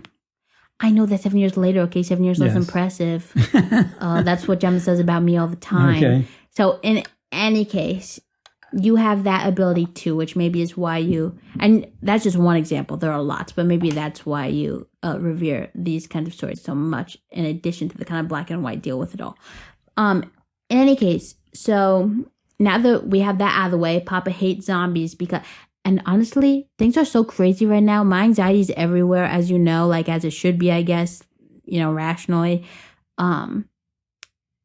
I was genuinely relieved when you told me that it is basically impossible for zombies to like that kind of virus, whatever, is not a thing. That kind of zombie.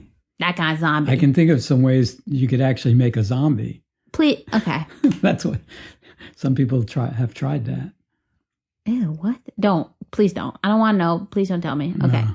No, separate matter. But the what happens here is they called this virus KV. Did I say that about the other one? I got mixed up. The other one was an H1N1. Like the piggy? Oh, yeah. Like an influenza. Okay. H1N1. That's what they said. Okay. It probably had another, some further. It was a SARS. Uh-huh. So I don't know, because it caused a respiratory Yeah. syndrome. They never showed that. They didn't show anyone on a ventilator. That's what's so annoying. You can't use real stuff and then half tush it. You know what I mean? No, I'd rather have a zombie movie. The people who were hospitalized, Yeah. they weren't receiving the proper treatment. No. If that's the kind of virus Yeah. it is. They weren't in intensive care. I know it. I know it, Padre. So, but anyway, this one was the KV for whatever that means. Mm-hmm. He said that the kill rate was 90%. Mm-hmm. The rest, the ones who didn't die, became these weird monsters. No. Yeah. No. Monsters, and then the ones who stayed peoples got ate up. Oh, okay. I didn't know that. So some percent. All right. So another percentage became monsters, and then those monsters ate the rest of the normal people who survived. I think the assumption is like you turn into a monster, or Oh, okay. you stay normal and they Well, eat Will you. Smith, Yeah. he didn't know why, but somehow he was immune to this virus. And also in this movie, he is a virologist, much like yourself. He's an army doctor. He's Yeah. He's a colonel in the medical corps. Just like my grandpapa. Yes. And Yo, daddy. Yep. And he just happened to be a virologist. Yeah. So he was equipped to try to discover Yes. a treatment or a cure. So that was interesting. But these monsters, Mm-hmm. that whole premise was just a little too far, and really the basis of the story, a large part of the story, is Will Smith fighting the monsters. Well, we kind of like that part. That part's kind of fun. I think it's fun. But And you were can't- right on the same can't page take as him. Can't take it seriously. But now, the interesting thing, if we back up, is Emma Thompson's only. Oh yeah, they left Emma. There's only 5. They left Emma Thompson right on. But that's because she's only in that one thing in the beginning, Yeah. talking about how she. Oh no, I'm gonna forget the measles. Measles. Apparently, she took the measles. Yeah. Now this is right up your alley. Yeah, it was measles. Took the measles, engineered it, and then said it was a cure for, I guess, all cancers. Apparently, and then it was just a big mistake and a laboratory mistake. I don't know how. How would that have gone past trials and stuff? Oh no, that wouldn't have happened. What they portrayed, just that. There's no way that would have happened. There's no way. No.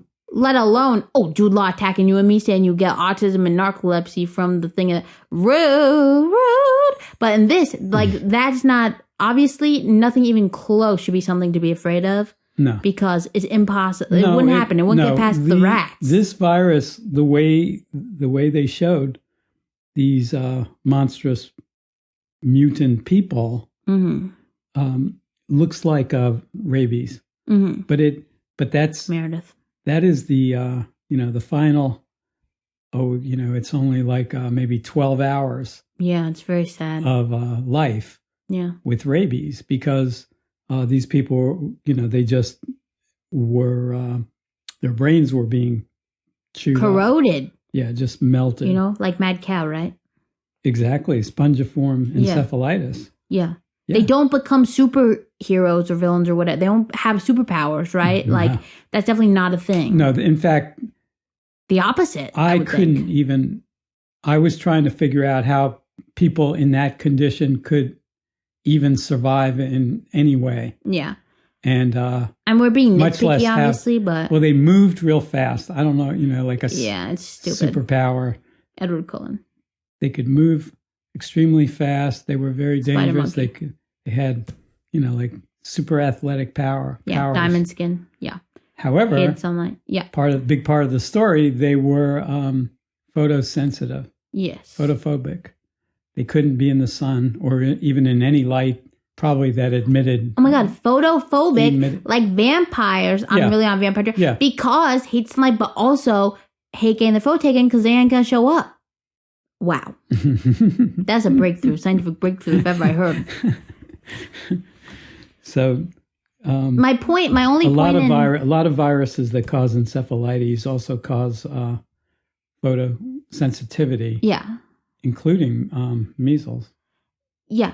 And I mean, and there are unfortunately, you also happen to have a lot of experience in rare diseases and everything like that. And as a geneticist. And they tend to be extremely unfortunate, such as there's allergy to There's a disorder sunlight. there's a disorder. It's very rare, but you can Google it. It's very sad. I've watched interviews. You can go to my favorite YouTube channel, special books for special kids. I never remember the name of it because I'm like, what is this name? But you keep talking now. Well, this disorder is called xeroderma pigmentosum. It's very rare. And an individual cannot. Yes, I'm so sorry. Special books by special kids, which is, I showed you that. I urge everyone to subscribe, watch a video or two, get some knowledge, at least support. These are rare genetic. They call them rare genetic disorders. Because YouTube trying to shut them down. They saying the people's natural way they were born or look is what is it? Violent imagery or something like that is messed. Yeah, it deserves a warning. Absolutely wrong. So anyway. Yeah. But people with xeroderma pigmentosum, and there are very few. I've met a couple, cannot be exposed to any light that emits UV. So even some incandescent lights may be too dangerous. My goodness. And they can develop lesions within minutes of being exposed to bright light. That happened to someone. I mean, I met the person to whom this occurred. Happened, this was an accidental exposure, and I saw the results. But yeah, it's very sad. But it is a thing. There are people who just can't. What do you call that? They can't produce melanin. There's a word for it, but I can't think of it. And white people, they can't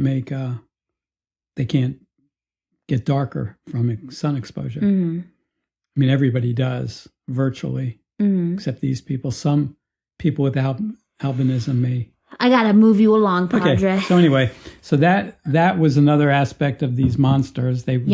Which helped with the story, because then he could protect himself to some degree. The story in this movie is solid. Yeah. For a movie. It's a compelling story. Absolutely solid. You want to know what's going to happen. You're very invested. You feel bad for him. You feel bad for... He's a wonderful actor. You don't feel bad for the monsters because they don't seem at all human. Right. Yeah, that's a fair point. You felt bad for the dog. Shh. Yeah, God, the saddest scene of all time anyway. But in any case, so... He was treating the dog with his blood. No, you got twisted. Let's not get back into it because you don't understand. And I don't feel like going through it. Got something wrong. In any case, the reason that I brought up the zombie thing a little bit is, again, just for comfort. Because again, I was honestly, I don't know, because of everything going on, and also, watching Contagion and then watching this now, we go through ebbs and flows. I think everyone just naturally in this kind of time, things are scary, whatever, right? And, but the point is, and it's a really important point, is that there won't be a vaccine that will be administered to the public that could cause this kind of mishigas, okay? You know what I mean? And correct me if I'm wrong, not just obviously zombies, but also like... No, you're right. These things can't happen. People can't evolve. Can't evolve overnight. Right. But also, and a vaccine would not be able to get to everyone. Well, that could like kill the entire population, or like whatever the entire... There's so many... Well, this was an attenuated viral vaccine. So the virus is not dead. Right. It's which is really volatile. It's live attenuated is what it's called. Yeah. And that's what got out. Is that a risk they would take for something like cancer as opposed to a virus? Like, I feel like it'd be way less likely. They would have tested it. The trials, and they as they show in the movie. Yeah. Other mammals can be infected. Exactly. So they would have tested it in rats. And exactly. So, like, my point is, and like, it would have made the rats sick, probably, very likely. it did in the movie. In the movie, it did. You and my stepfather, Ken, both have been very experienced in clinical trials. They take forever. So, like, I'm not going to keep saying it. But just for the comfort of everyone who hasn't had the fortune of, like, you know, the best thing about movies is you impart information, blah, blah, blah, blah, blah, cute nonsense, I'm going to say. But my point here is you both have done so many clinical trials, whatever. It's not a thing to be afraid of vaccines. Not when they're done correctly. And which they would be. Well, the scenario they showed isn't going to happen. That can't happen. Nor the one in Contagion. Unless it's purposefully engineered in a laboratory. Don't get Jude Law on me. This is not what I'm talking about. I'm trying to tell my buddies. No, I'm saying that is how it could happen if somebody did so intentionally. But it's not going to happen. Well, I hope not. Papa, oh my God. I knew we'd get to this point. No, listen to me now. This movie, Emma Thompson is a researcher, okay? Well, I'm not going to talking about some kind of infiltration. Well, if we have a proper government, this won't happen. Something like this can't happen if but it's we have also not proper government. It's also not solely down to proper government because there's a scientific oath or whatever. What is it? Isn't there some for scientists too? No, there's no. There's one that's different from do no harm. What's the other one? Cause no. No, it's like do no harm, but then the scientific ethics. One is like different. Like there's no specific. Even medical, doctors don't necessarily take a Hippocratic oath. Yeah, you don't have to tell me. In fact, they don't take the original Hippocratic oath says you will be faithful to Apollo. Oh, cute. And Diana, maybe I'm not sure, but equality, Greek gods. That's sweet. So in any case, but Papa, please don't. I'm not trying to be like that. You're being a little heavy on the little extra pinch of Asperger's. I'm trying to say. Even with... It's not going to happen. Thank you. With the vaccinations are not dangerous, okay? No, it wouldn't happen. Ugh. Okay. So, anyway, talking about the movie beyond that point, we both, again, really good movie. It's still good. It was good in 2007.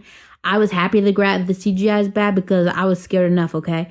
So, aside from that, I think both our favorite part, we loved the action. It was very, very clever and real. So it made his character seem more trustworthy in that way that like the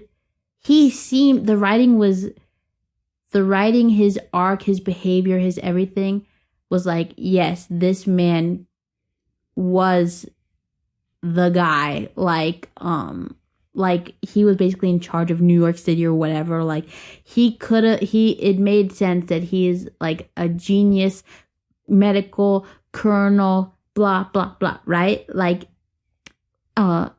credit to you, little Eagle Scout over here. Every time he was going through something, you said, oh, he should blah, blah. And then that is what he did. Can I tell you my least favorite thing about this movie? Can you guess? Not really. There's too much Shrek. I know people love Shrek. I know people love Shrek. And I watched it as a kid, whatever. It just hurt my ears. And it might have been because this movie's pretty, like... Well, it was made in 2007, and Shrek was more... It's still too much Shrek. Visible then. It's still too much Shrek. Shrek is very alive and well, okay? Don't get it twisted. Trust me there. But just too much for me. But that's kind of here or there. Tell me more about how you thought about we'll take a step back from the science real quick, about the movie and everything. Now, towards the end, you really lose me. The last 20 minutes, goodbye. Basically, if Will Smith had driven off that dock thing, I would have liked the movie better. You know? Yeah. Well, he was so isolated, and he was very sad and was suicidal. Yes. So I'm not laughing at you, but yes. No, what did you think about the movie? Just as a movie? Because you love movies. You're the one who has shown me most. Yeah, I can watch pretty much any movie. Nurtured my love for movies. Like I don't think I've ever walked out on a movie Really? Yeah, because even I if I have. don't like the movie, I usually see something Yeah. worthwhile in it. Or That's it makes beautiful. makes me think about something That's beautiful. interesting. Well, that's nice. So I've barely walked out of any movies. yeah. Have I walked? Yes, I must have done. Have I? Or have I just wanted to? I can't even remember anymore. I can't remember if Mummy and I walked out of Percy Jackson or we just wanted to. I think we did. But, Yeah, there have been times I wanted to, but I didn't. But I also hardly ever went but to a movie by myself. yeah. So it would be rude to tell someone else, let's get out of here, Yes. if you don't like it. But Oh, maybe that's they one of do. those annoying things. I can't remember who it was, but the person I was with and I both wanted to leave, but we didn't want to be rude and say, You didn't tell each other. gifted the magi, I guess. But, but what did you think about it? His acting, I think, was great. I think when Will Smith is on, he's so on, I thought it was, and he's always on. I thought it was really well done. I thought I would, if it were up to me, I would have changed the story a little, Okay, especially the ending. I would have. that's made what it, I'm saying. Yeah, I would have made it a little different. Maybe a little less Christian would be nice for my people. But anyway, How's that? Akiva does dirty, I guess. What do you mean? Well, the church thing was kind of annoying and all that, but they walk into the utopia or whatever, and there's a huge church. I'm like, Oh, okay. no! I can explain that. So Is the it imagery from some? The movie ends in Vermont, Yeah. and they made this silly. This was one of the silly mistakes. I don't know if it's even worth calling it a mistake. Padres from Vermont. We love Vermont. Well, they tried. Feel the They burn. tried to say Yeah. that the virus Oh my God! I'm glad you remembered to say didn't that go to was Vermont that because was it's too cold there. That was so silly. Could that not have been more stupid? First of Yeah. all, New York is basically next to Vermont. Okay, That was that too is silly. idiocy. Also, there are so many. Well, it's a- In that case, there'd be tons of people left It's alive. about 250 miles from New York City Oh my God! well, maybe a little more, maybe 275 from New York City to Bethel, Vermont. Have they heard of Canada? Yeah, all of Canada should have been What fine. the heck? Oh my God! Yes. He thought he was the only survivor, and he was sending out radio broadcasts trying to find other people. That was But- absolutely stupid. Yeah, so there was a survivors community in Vermont, but presumably it wasn't because they lived in Vermont. It was because, this was a little conflated. They tried to say the virus couldn't live in Vermont. No. I don't know. That wasn't, to be fair, that was her They character. weren't clear. But she was supposed to be a medical professional. She should know better, okay? And those stitches were god awful, so. I don't think she I don't was a know. medical professional. She was. They said she was. Did they? I think so. I was asking you. And I said, I think Is she so. supposed to be a nurse or a doctor? And then She's not supposed to be a doctor. It was some kind of medical army When I something. saw the sutures, I thought, there's no way she's a doctor. And then No. I thought, no, there's no way she's a nurse either, because anybody could do better stitches than that. Yeah, I know. So, Yeah. so to be fair to the movie, that was never confirmed. Like they were No. never like it can't survive. Like that's so Well, stupid. I'm afraid I feel this way about most movies. Yeah.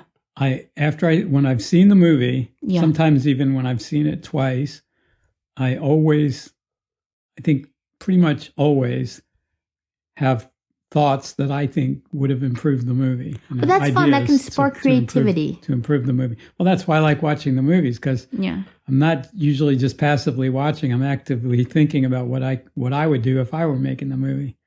Well, you're an inventor, so you're a scientist or whatever. So that makes sense for your personality type. Yeah, it's my job to I enjoy falling think of things that into. other people don't. I enjoy falling into the emotion. So Yeah. you know. I found the characters believable.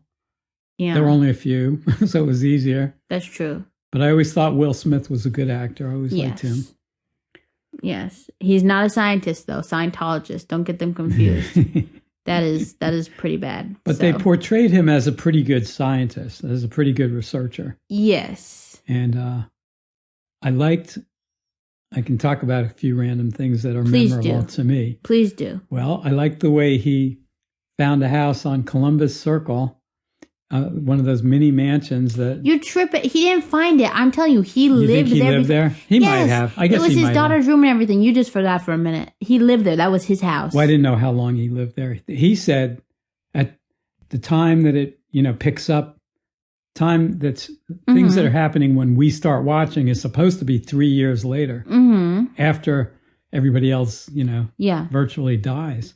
So, yeah, I think you're right. I guess his daughter did live there. So anyway, I guess it's not really. He's just rich. Yeah, he must have been very wealthy. Rich. But he had a cool house.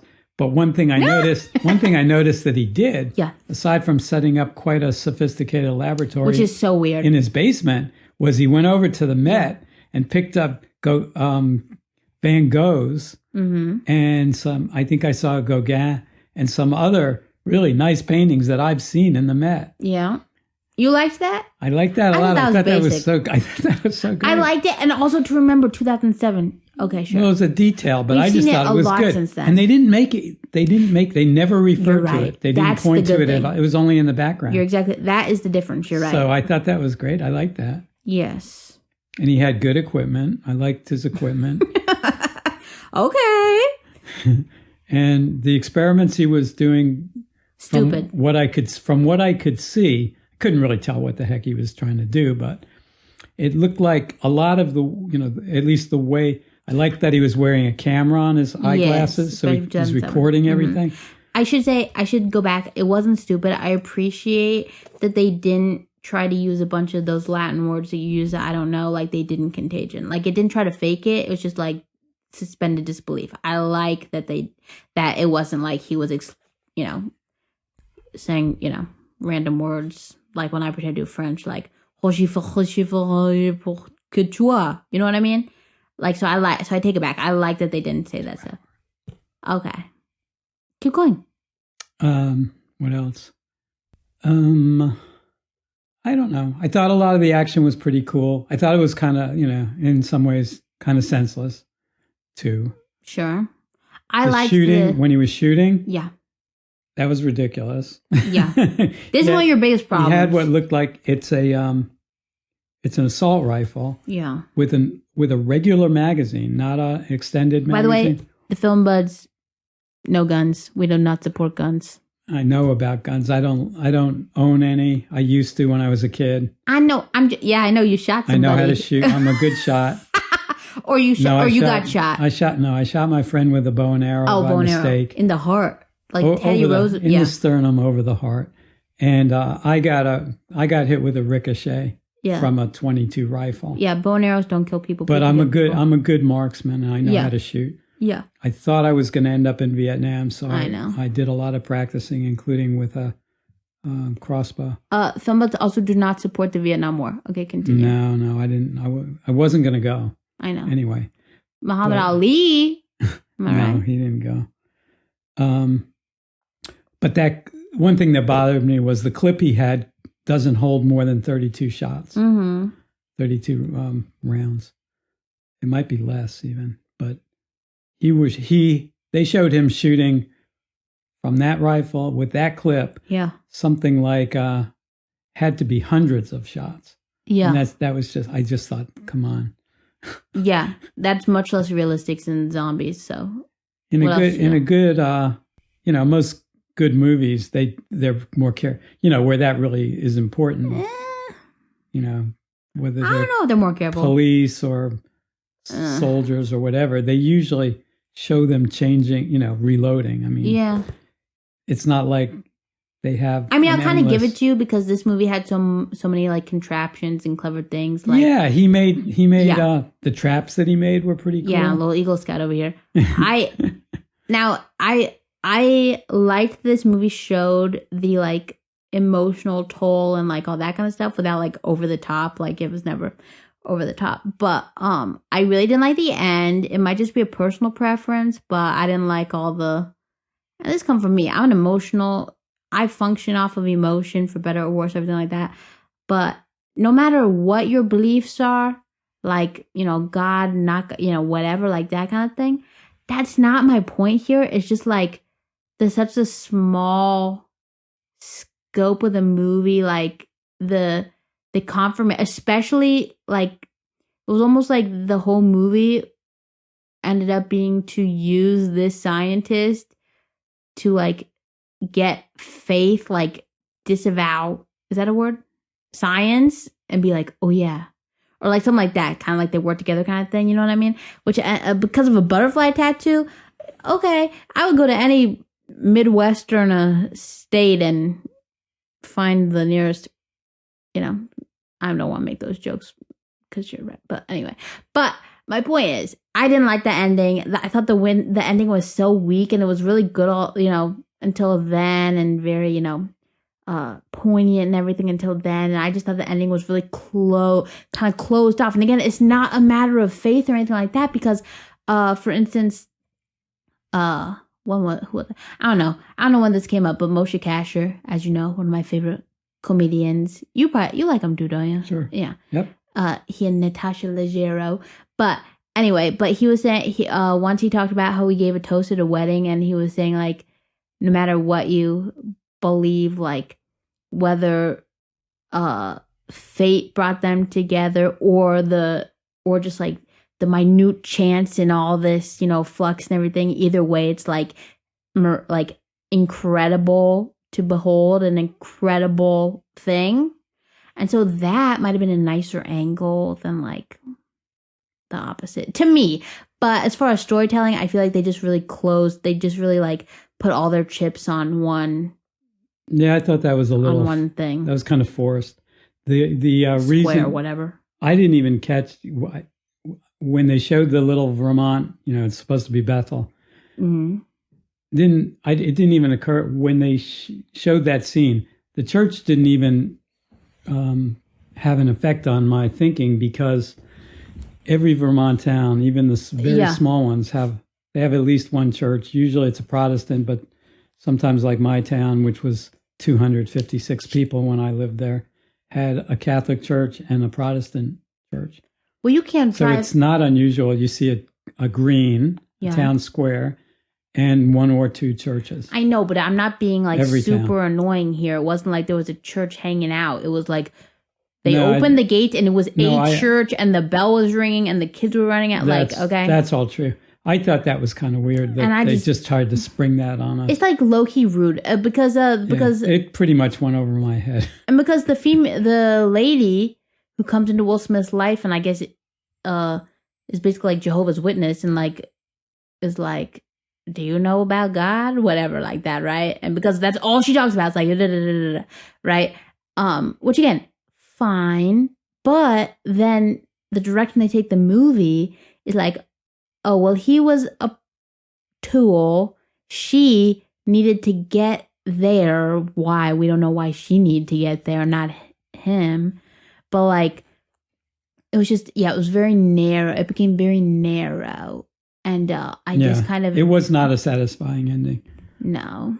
I like the fact that he was working on a cure. Yes. And that might have come to something. I thought that was good. Yes. Well, I guess it did. They could have left it at that. I guess it did.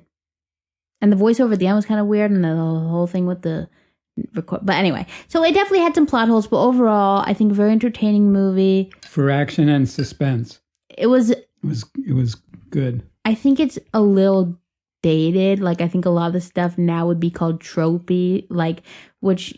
the best movies, doesn't matter when you watch it. A lot of my favorite movies are old movies. Even the CGI was kind of rough. Yeah, that I don't really care about as much, just because that's kind of limited. But as far as the storytelling, like the martyr, like, whatever, that kind of thing. And like, I just don't, it's kind of old, It's like, it was all a dream kind of thing. Like, those aren't good endings. But anyway, what do you give it, Padre?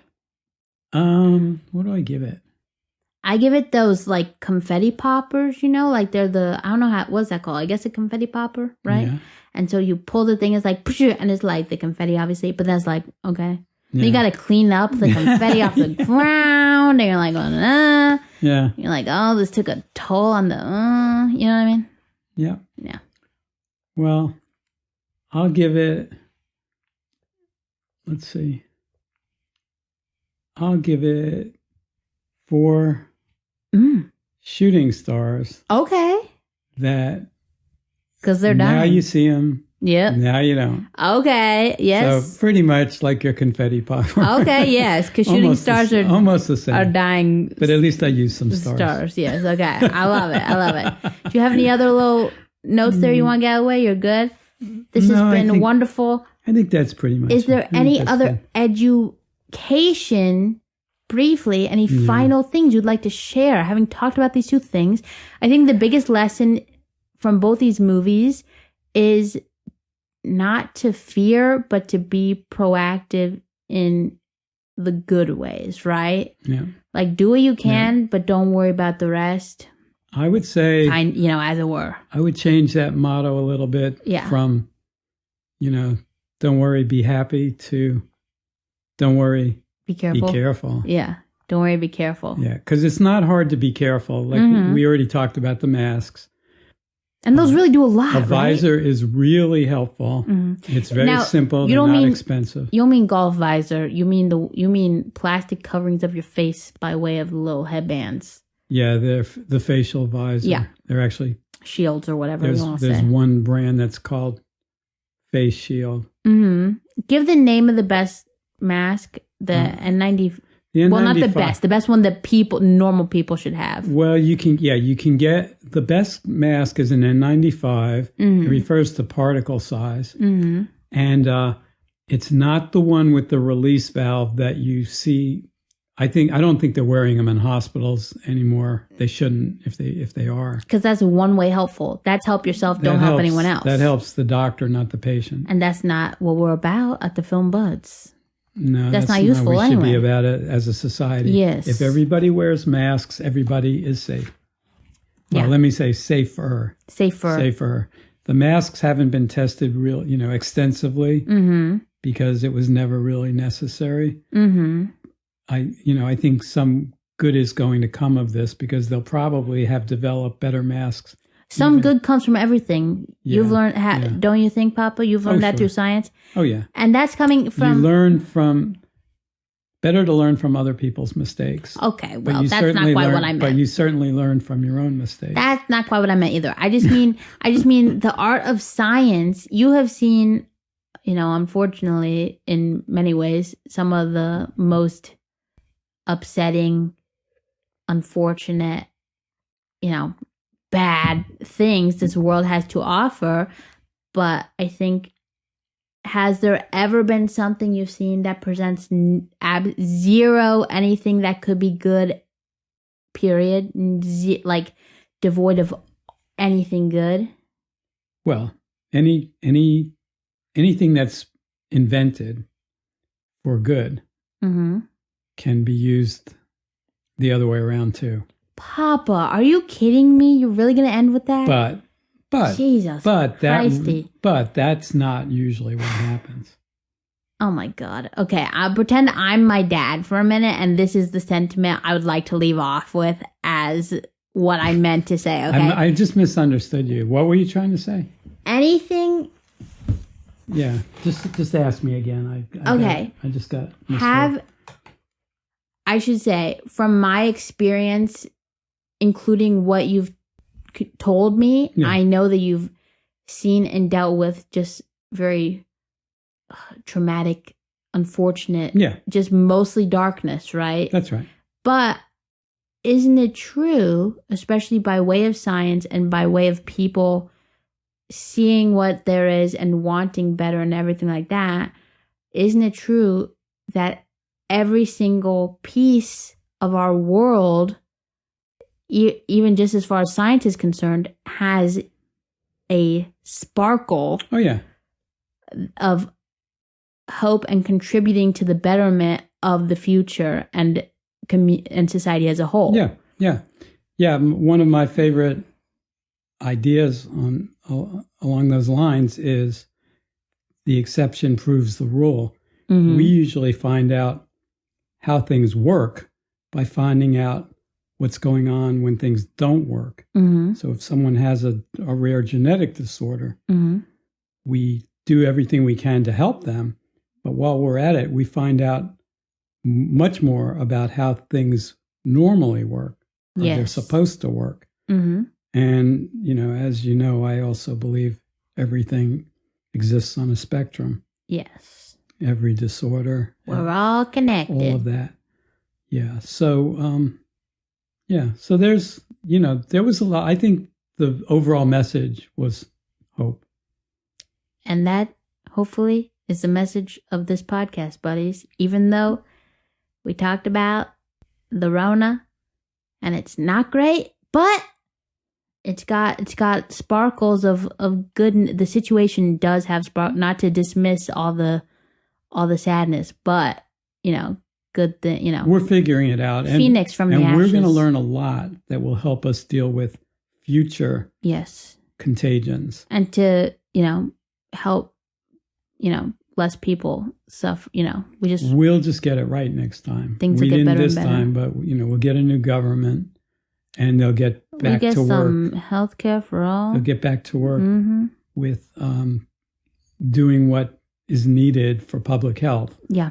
And, government is supposed to provide a military and infrastructure, and public health is a really important aspect of government, but we don't have it in this country. But the thing to note is a lot of people, the majority, know that it's what the people want. Yes. And they know they want it. And that's beautiful because... And they know they're not alone when they want it. And that is what's so important, is knowing you're not alone, right? Yeah. So even in quarantine, your ideas, traveling all around the world is beautiful. You're beautiful, Padre. You're beautiful. I think this is actually going to bring us together more than before. Yeah, and not in an obnoxious way. Well, no, I think where people just say that. I think less polarized, because people will see the good in working together. Yes. We're only as strong as our weakest part. So that's that, Anyway, Padre, thank you so much for being on Henry's podcast. I was happy to be here.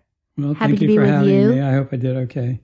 I think, Papa, you're always perfect, so I'm not the one to ask. But you can ask me anyway, because I'll tell you you're always perfect, except I yell at you more than probably anybody else, but you're still perfect, so. Well, you're helpful. Thank you, Papa. Yeah, your advice is good. As is yours, and that's kind of the thing. Your advice as to dealing with people is always very good. Thank you, Padre. Yes, because anyone who disagrees with me, I shut them up. So, anyway, we hope you had... I've used it before, but I'll say it again, a Googleth. A Googleth! Which is supposed to be the highest number. As much fun as we did. I will talk to you next time. Bye!